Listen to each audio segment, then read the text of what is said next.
you very much for the kind introduction. I don't want to get it too long because I think we share the same questions, and I don't have better answers than the presentators that have gone before me. So I would like afterwards, instead of only a Q&A session, I would like to engage in a dialogue, because for some questions I guess you have better answers or answers at all, or I would be interested in that. My talk, I think, really connects quite neatly with the others. It connects smoothly with the notion of permanent catastrophe, as elaborated or reconstructed by Karl, and possibly even more so it connects to the concept of a politics of suspension or of destructive suspension, and an endless politics of the ends. That's what I'm talking about in a sense, and you said it much better than me. An endless politics of the end. But what I'm mainly asking myself is, in this context, how to escape the captivity of this endless suspension. So how to organize the break, the interruption with history and the endless history of an end. How to transcend, and it will be the main point, the main thesis I will be advancing here, how to transcend the arrangement of indifference and cynicism which we are living in the so-called democratic capitalist societies. And I think we have been talking already about this configuration of cynicism and organized indifference, and that's what I'm going into. And as I don't know how to interrupt this constellation configuration of cynicism and indifference, and that's why I was asking about collectivity and about the organization of pessimism. What could that be? So I'm happy to engage in a discussion and a debate with all of you about that. I will be starting with the notion of existential problems. I've been published a book last year together with a Frankfurt colleague of mine, Thomas Schäfer, about existential problems and the practice of distancing oneself, academic practices and political practices of distancing oneself from existential problems. And existential problems are those who will, in a sense, challenge the systemic functioning of a social formation. So they add to the ordinary crises and functional problems of, in this case, that's what I will be talking about, democratic capitalist societies. Fundamental existential problems fundamentally challenge the very form of societal organization and the established social ways of life. So they're really existential for the formation as such.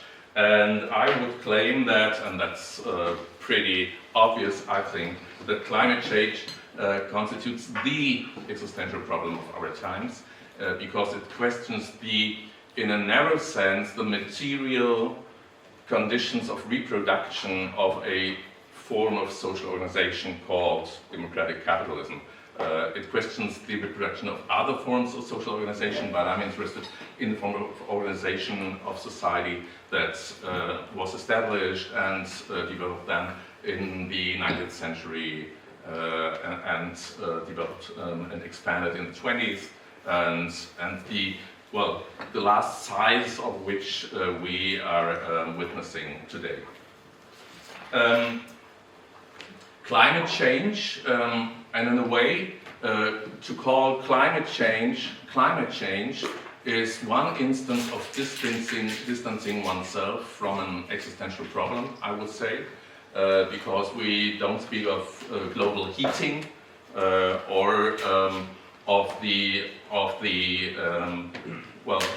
fundamental questioning of social forms of life, but we, talking of climate change, we talk of possibly having the opportunity to combat climate change. So change is occurring everywhere, and then adding to other changes in society, we have climate change.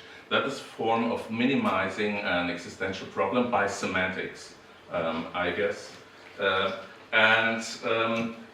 Climate change, in this essentiality of its problem configuration, has lost much of its political prominence in the last years, after the pandemic, I would say.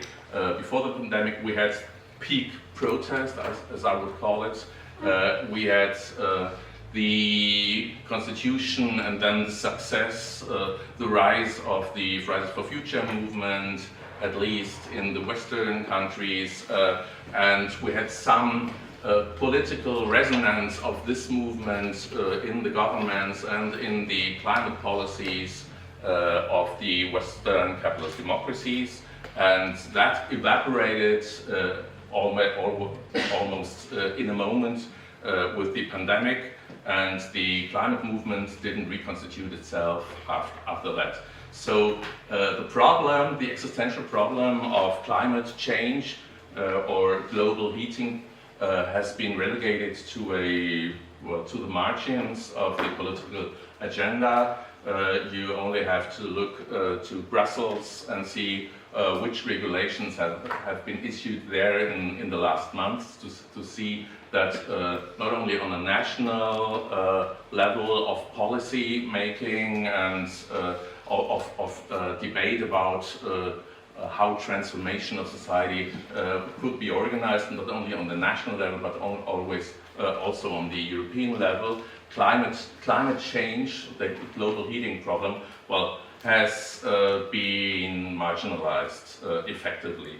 And this is, an obvious contradiction, stands in an obvious contradiction to the increasingly dramatic character of, on the one side, the empirical evidence about global heating, processing, and getting worse, and the obvious, in the meantime, the obvious material consequences of global heating, not only in remote regions of the globe, but also here in Germany or in the democratic capitalist society. So the materiality of global warming can be felt and is being registered by the democratic capitalist societies and its populations, but at the same time the problem is somehow moved to the margins of political interest, of political organization, of the agenda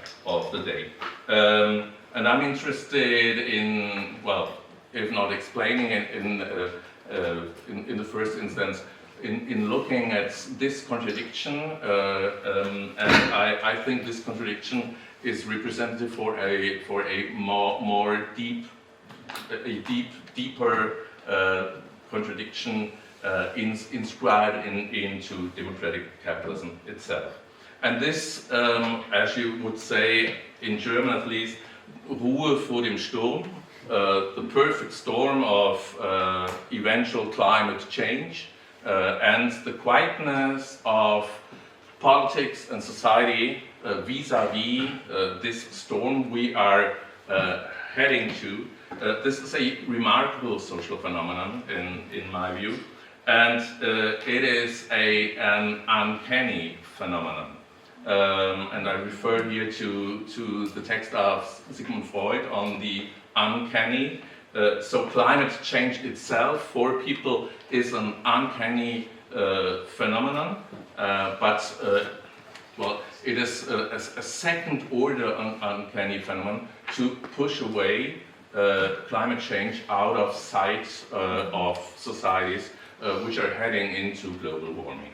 So uncanny it is because you can push it away, but you can be sure and you, in a sense, unconsciously, you feel that this problem isn't out of the world, but it will return, and it will return with violence. And I think we are immersed in such a uncanny situation, and I think reactions like right-wing populism or the fascistization of society, these are reactions to the uncanny constellation we are living. And that's why I was asking, for example, could we think of fascism or fascist movements being an organizational form of pessimism about what is quite certain to come, but what we don't want, don't want to be coming, and B, what we try to repress in all the senses of the word, what we try to repress and keep out of our sight. So this so far with regards to the climate change, regarding climate change. And I want to approach the analysis of this contradiction, so an existential problem, which is created systematically by a certain form of social organization of economy and politics, named democratic capitalism. So this existential problem being systematically derealized, I would say. My hypothesis would be that in this constellation we are living in a arrangement and a quite consensual arrangement of derealization of existential problems.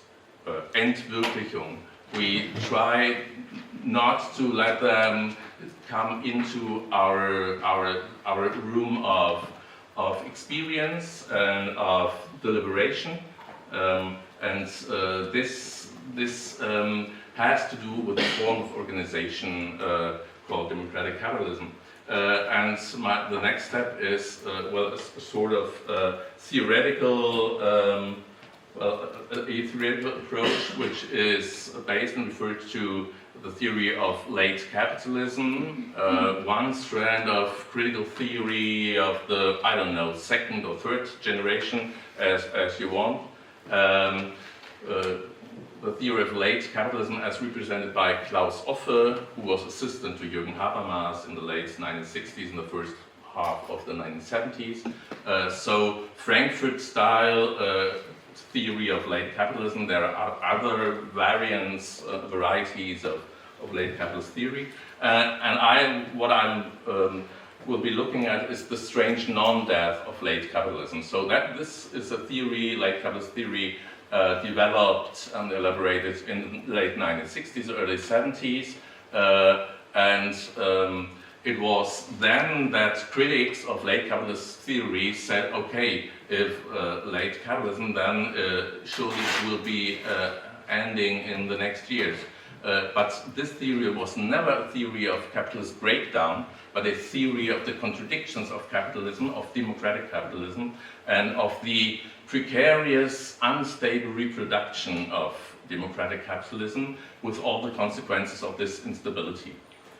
So I'm interested in a strange non-death of late capitalism. This refers to a maybe well-known title of Colin Crouch, of a book by Colin Crouch, The Strange Non-Death of Neoliberalism. In German, the title was Das befremdliche Überleben des Neoliberalismus.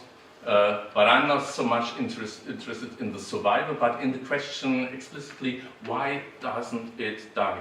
Why is it that the non-death of neoliberalism or late capitalism in the guise of neoliberalism, why it is that the death doesn't take place, materialize, despite all the contradictions inherent to this arrangement and configuration. So the theory of late capitalism, at its center, there is this position that late capitalism is an inherently contradictory and thus conflictive dynamic of social reproduction. So it's a specific form of reproducing society, societal forms, social relations of production, of consumption, of working, of living. and that is inherently contradictory because of the structural duality of the modern social formation called democratic capitalism, because there are two instances, democracy and capitalism, which are inherently contradictory in their internal logics. You may say a logic of equality, inscribed into democracy, a logic of inequality operated by capitalism, but there's more than only the contradiction between formal equality and material inequality, but there's more to this structural duality, because for offer and late capitalist theory, the theory of late capitalism, the essence of this contradiction is that there are antagonistic functional logics inherent to capitalism on the one hand and democracy on the other hand. And these functional imperatives are on the one hand accumulation, so the permanent creation of value, the valorization, the expansion of valorization of, well, in the end, all realms of society and all social fields, as you would like to call it. So, on the one hand, the logic of exploitation, of abstract commodification, of depletion of resources and so on, the logic of accumulation on the one hand, but in democratic capitalism, as opposed to early capitalism and as opposed to possibly future capitalism as authoritarian capitalism, in democratic capitalism, this logic of accumulation needs a social legitimation. So, fostering the logic of capital and capitalism is only possible by legitimizing this logic and by creating social acceptance for the accumulation logic in all its consequences. So the idea of late capitalist theory is accumulation needs legitimation. There's no, in the long term, there's no successful accumulation process without a successful legitimation process. And the legitimation process needs accumulation. So they are intertwined, because legitimation means, for democratic capitalism, well, the guarantee of social rights, of participation. Participation, not only formal participation in politics via elections, but material participation in the value created by the accumulation process. So part of the accumulation process is used for politics of social security, of welfare state politics, policies, and so the accumulation process and the functioning of the accumulation process is legitimized by social rights, by participation of the many in the options created by accumulation. So the results of accumulation are not only appropriated by a few people, but they are deployed in the tendency the whole population. But in order to have this output democracy, you need permanent accumulation. And that's, in my thinking, is the interesting point of this neo-Marxist late capitalism theory, because it emphasizes at the same time the capitalist form of the organization of the economy and the democratic form of the organization of the polity, and sees them as intertwined and as analytically equally important.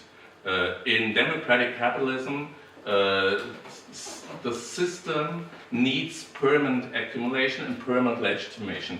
But and that is then the resulting theoretical drive of the theory, a specific form of stateness, the welfare state, as an interventionist state, not only in terms of social security, but organizing the economy, organizing the accumulation process, organizing the social acceptance of the accumulation process.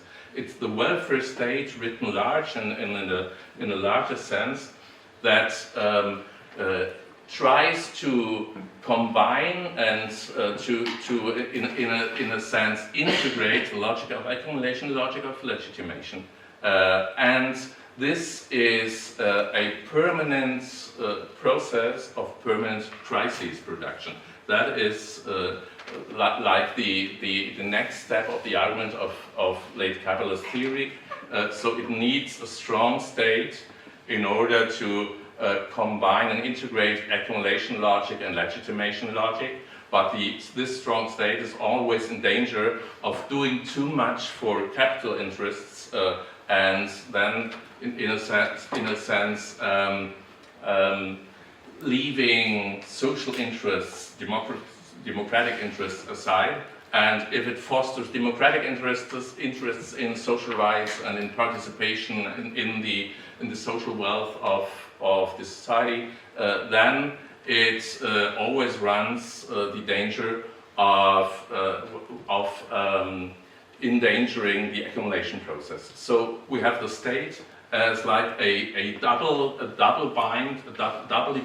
bound actor who is torn between two functional imperatives, structurally torn, the imperative of fostering accumulation and of organizing legitimation for capital accumulation.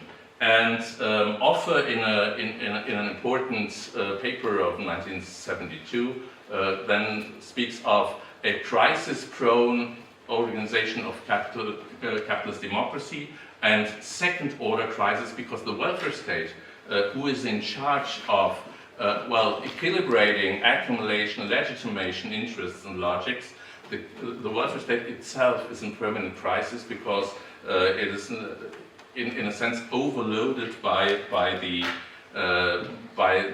function of serving both capital interests and popular interests at the same time. And now the last step of the argument is that in the late 1960s and the early 70s, this theory, and Offer said that explicitly, he called that late capitalism because the suggestion was, and the thesis was, that the toolkit of the state for organizing a stable convivialism between accumulation and the legitimation, between the capitalist organization of the economy and the democratic organization of the polity, the toolkit to organize the democratic capitalism from the state was empty. There was categorically no new instrument to, in a sense, have a not too harmful relation between capitalism and democracy. And obviously, this hypothesis, this thesis, this diagnosis was wrong. Capitalism, if you think it as a subject, capitalism ideated a plethora of other forms of organizing the stabilization of a democratic polity and of a at the same time successful capitalist accumulation and democratic legitimation, and this was called neoliberalism. I think neoliberalism is the form of late capitalism of the decades since the 1970s, which enlarged the toolkit of the state to combine democratic legitimation and capital accumulation, but in a way strengthening, in the end, the capital accumulation side, and questioning the democratic legitimation side. And that is what we are now having as a authoritarian neoliberalism, is, the consequence of 40 or 50 years of a new form of statist balancing of accumulation and legitimation demands.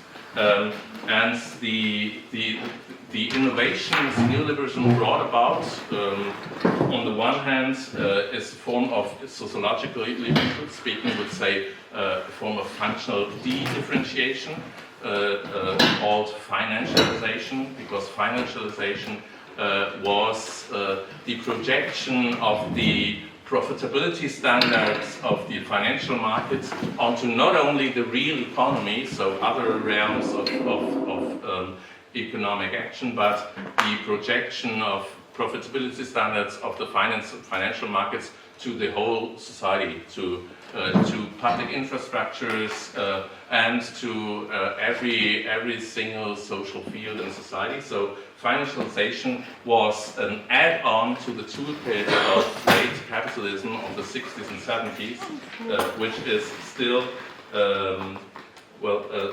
still processing economic accumulation. And on the one hand, in terms of the legitimation function, we had a process of subjectification. It was mentioned here several times in Jordi mentioned it among others. So the internalization of functional logics into the subject as the author of social integration, the position in society that has the function of organizing itself in terms that it serves capitalist accumulation and at the same time it serves social integration. So that is a new picture of the subject. Functional demands of democratic capitalism are internalized, subjectified into the subject. Neoliberalism in this way, as an expansion of late capitalism and expansion of the toolkit for organizing accumulation and legitimation, has resulted in, we have heard that, you have mentioned the list of crisis dimensions. I don't have to repeat that. Neoliberalism has led us to a constellation of multiple cumulative and interacting crisis dynamics, and you mentioned my last book on societies at the verge of a nervous breakdown, Gesellschaften am Rande des Nervenzusammenbruchs, and I would say that neoliberalism today is and the upsurge of authoritarian movements, of neo-fascist movements, is connected to a crisis of neoliberalism because what I would call in German terms Selbstverständlichkeiten, Selbstverständnisse, Selbstverständigungen, so the structures of normality that have been established and that have been developed in the last decades in democratic capitalist societies, these structures are shattered today, and I think that a part of the explanation of what we're living today in democratic capitalist societies is the shattering of long-lived normalities. So in terms of Selbstverständlichkeiten, many things taken for granted, taken to be self-evident, for example, the permanent accumulation of value, dynamic growth rates. This normalcy, this taken for granted normality of capitalist dynamics has eroded in the last decades. The normality of a social upward mobility has been shattered, and people expect today, well, if it goes well, then to maintain their position and not have the opportunity to take the upward way of social mobility as it has been for decades in capitalist democracies. Selbstverständnisse, the self-conception of people has been shattered. So the self-conception of Germany, for example, as the leading economy in the world, as a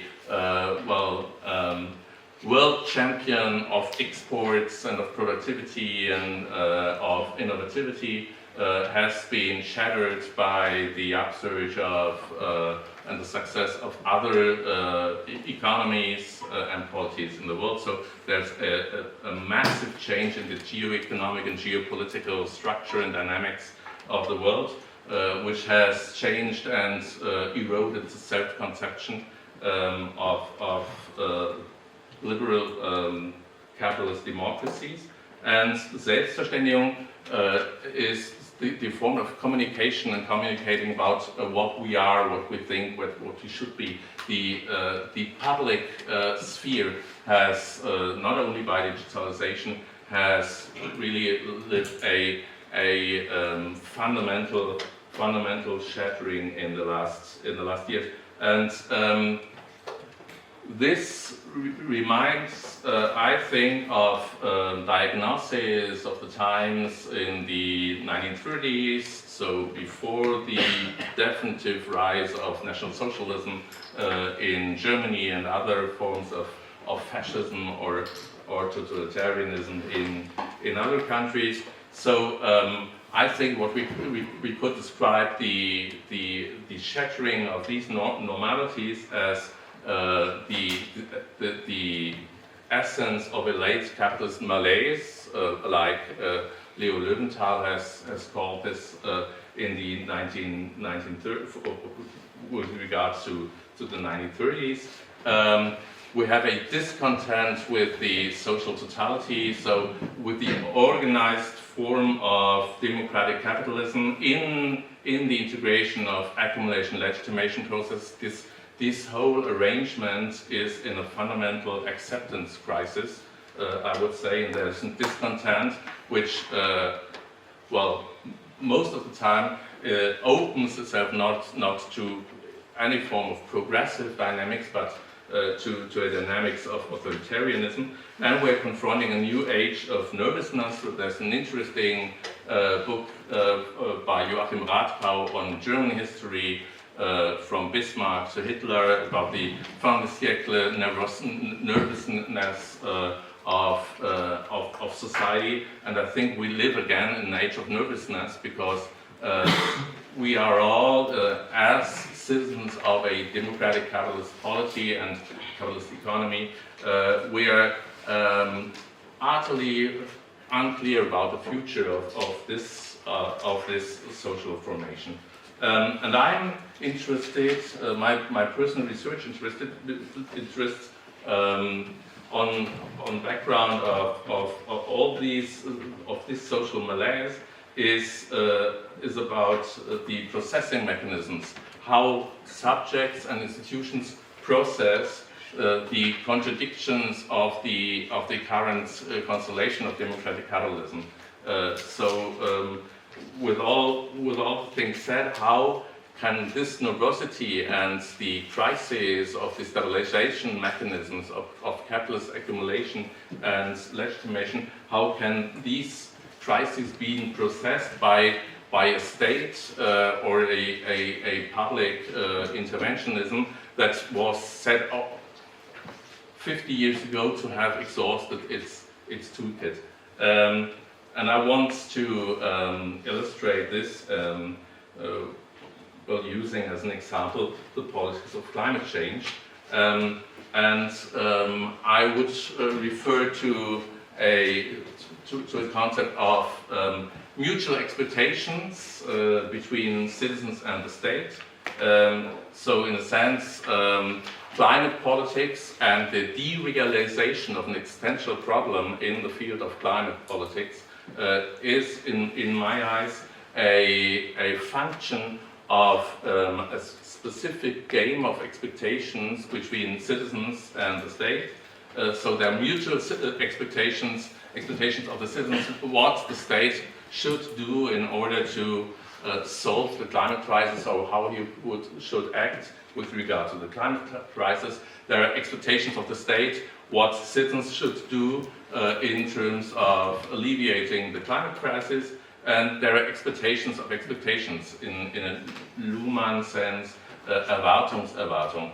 Citizens know about expectations or expect that the state has expectations towards them. State expects that citizens have expectations towards himself. So, and what the constellation in climate politics, the current constellation is, in my view, is on the one hand the fears of the population of a radical transformation, which we would need a radical transformation of the constellation of accumulation and legitimation of democratic capitalism in the end. and claims of being overloaded with the task of managing climate change, and on the other side, government's rhetoric of sustainability. So even neoliberal governments, at least in Western Europe, don't quit the rhetoric of sustainability, but they don't follow this rhetoric in terms of material policies against climate change. And there's a push for responsibilization of the subject themselves in order to contribute to the solving of the climate crisis. So in my eyes, there is a sort of tacit agreement between the people and the elites. Often we hear that right-wing populism is a problem of, well, the decoupling of elites from the people. I think what we're living today, what we're seeing, is a tacit agreement, like an implicit contract between people and the elites, not to act too radically in terms of policies in the field of climate change. So citizens don't want their governments to act radically against climate change. Governments suppose that citizens don't want them to act radically against climate change, and then there's a climate science which since 20 years is proclaiming a 5 to 12 scenario. We saw the doomsday clock in one of the presentations today, 85 seconds to 12. I think if we take seriously what we have discussed about the catastrophe, that the catastrophe has already happened, is not ahead of us, but has happened already, then we're not at 5 to 12, but we are at 5 after 12, or maybe 1 hour after 12, I don't know. But 85 seconds, this is like a derealization of the existential problem. We are permanently told that if we now act 85 seconds before midnight, then we could possibly change things. And in the next year, with 80 seconds to 12, we said the same thing. And I think there's a tacit standstill agreement between the populations of democratic capitalist societies and the governments of democratic capitalist societies not to act at all about climate change. So to leave things as they are. And it's in my eyes, in the short-term interest of both politics and citizens not to act accordingly with regards to climate change. In this sense, and we talked about that, I think democratic capitalist societies are united in one instance, in one sense, that they don't want to react to existential problems, that they socially and politically distance themselves from existential problems, and there's a consensus, a tacit consensus to normalize the catastrophe. So the catastrophe of climate change is being normalized in the interaction of expectations, and the normalization of catastrophe means we can foster accumulation, and not only in terms of green capitalism, but in terms of a fossil capitalism, which again is fostered by politics. And normalization of the catastrophe means we can secure political legitimation for the non-responsivity to existential problems. And I call this constellation the politics of as if. This is politics in a problem distancing mode, and I would say that these are I differentiate for the moment 3 variants of trivialization of problem distancing, of, in a sense, and in the end, denial of reality, in this case of the reality of climate change. And these are three varieties of well-organized cynicism, in a way, I would claim. And one variant is pretending that nothing is wrong. So I think this is the popular standard operating procedure of ordinary people processing through their lives on good reasons, because they have to organize their lives, processing through their lives and processing their lives in the mood of there's nothing wrong in a strong sense, so we can lead our lives in business as usual, and this is for me a form of repression of an existential problem, pressing it out of the experience, of the room of experience, the space of experience of ordinary people, and we all are leading our lives in a way that tries to escape the experience and the realization of climate change. So this is one variant of denial of reality in my eyes, pretending that nothing is wrong and that there's, in a sense, no problem.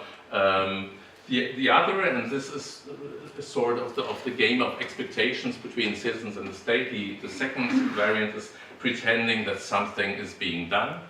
I think democratic governments create social acceptance for their policies by pretending that they are on the way of solving the problem, of addressing at least the problem. So there are national action plans that which are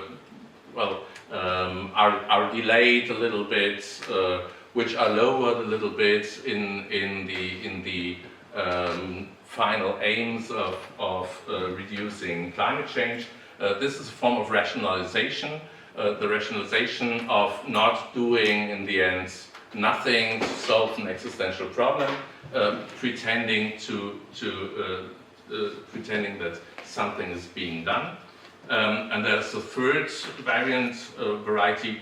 This is the variant put forward by the tech elites, not only in Silicon Valley but throughout Europe as well. And it's the social denial of reality called solutionism. So that is pretending that everything could be fine if we would give leeway to firms and entrepreneurs to process radical innovation. And if it wasn't for the state bureaucracies and a population that is not too prone to technical experiments, then we could process climate change without any problems by way of technical solutions. And I think these are three variants interacting with each other and forming an arrangement of social denial of reality, the popular variant of pretending that there's nothing wrong, the elite variety of pretending that something is being done, and the tech variant that everything could be fine. And I think these three variants of social distanciation from existential problems are complementary, intertwined, and they go hand in hand with a projection of the real problems, which are not seen in climate change, for example, but, in first instance, at least in European countries, but in the US as well, in migration. So the figure of the irregular migrant, or the idea of we have to organize re-migration in order to get things right in our democratic capitalist societies. I think these forms of projection of the so-called real problems to others, to third parties, is part of the distanciation from other problems which are really existential for the existence and the material reproduction of society.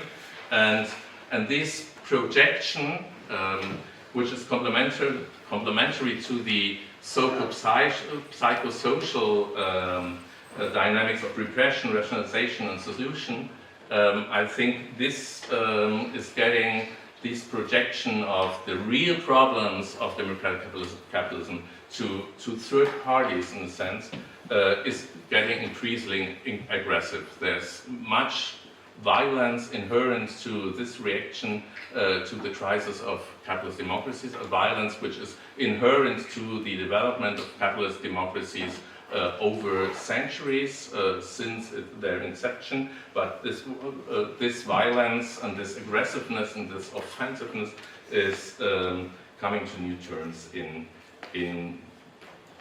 under current conditions. What is then the problem of problem distancing? I would say it's the rational irrationality of, in this case, climate politics, or if you want to, the irrational rationality. The collective individual, it's not only individuals thinking we can continue to do business as usual, it's the whole collectivity of individuals of democratic capitalism who, with their problem distancing and the collective individual derealization, will manifest the irrational rationality of current dominant conditions. If the logic of continuous overexploitation and irreversible destruction of natural resources is irrational, so is the practice of effectively denying the existence of an existential problem. So we have an irrationality of first order and a second order irrationality, but this irrationality is in a sense very rational. As you said, that there's some truth to post-pandemic theories of who is responsible and what is happening. Then in this irrationality of not accepting the reality of climate change and of not claiming for a politics that really addresses the problem, this irrationality, this double irrationality, is rational in a way, because if you don't want to break with history, if you don't want radical change, you should engage in this double irrationality. I don't know, I have 50 minutes already, so I have one slide to go, but I could end with this, without problems. This is a reference to Marcuse and the 1964-67 one-dimensional man, one-dimensional society piece. And he's talking of the happy unconscious, the happy consciousness. And I think what we are engaging in democratic capitalism is the happy consciousness, the distancing from social problems, from existential problems, is the materialization of a happy consciousness, which is, as Marcuse said at that time, ultimately unimpressed by the irrationality of the whole. And he said in the 1960s that this happy consciousness of distanciating oneself from the irrationality of the whole, he said in the 1960s that was the most disturbing aspect of an advanced industrial civilization. And I think in this regard, things haven't changed. And the distancing from the problem of climate change is one of the most disturbing aspects of today's advanced industrial civilization. I would have a further slide, but maybe in discussion, if we shouldn't think positively about this whole constellation, but I would like to end depressively.